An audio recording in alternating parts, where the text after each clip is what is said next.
that was directly involved in the cartel. These regular customers and the big shot resellers were pretty much untouchable due to their high positions in the government. It wasn't my first time to deal with these kinds of people, so I knew what I was getting myself into.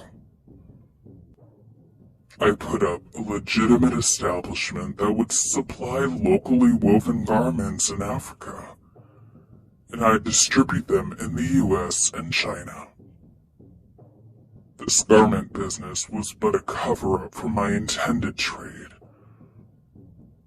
The hardest one to convince for my plan was Bongani, the guide and a park ranger that I was with when I first saw an attempt of poaching. However, my proposition was simply too good to pass for an underpaid father with 6 kids to feed.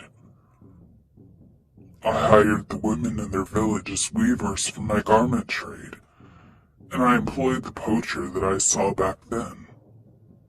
His name was Amari, along with 2 other natives who were quite experienced in poaching.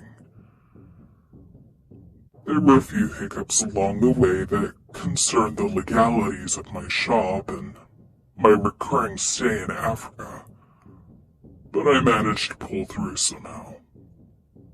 In just a single month, I was able to earn back the money that I had spent to set up my plan through a couple of transactions in the black market.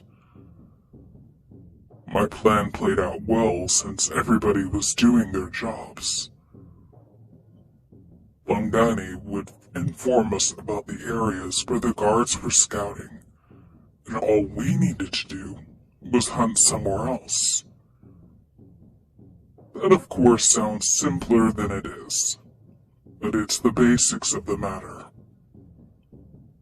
My men often operated on their own, but I also joined the poaching from time to time, when we were after bigger targets. I was shooting big game animals as much as I wanted without paying a fee, and I was earning big bucks from it instead. It was a win-win for me at the time. Conflicts with other group of poachers eventually arose after a couple of months.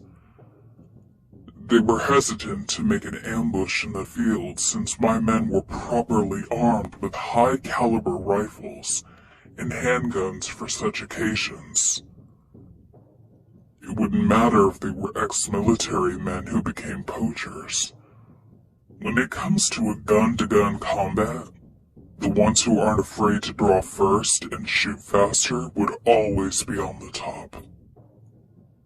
I was importing my goods independently, along with the garments to cover things up, and the head of this poaching group hated the fact that he was not getting anything for my transactions. With just a few calls from my main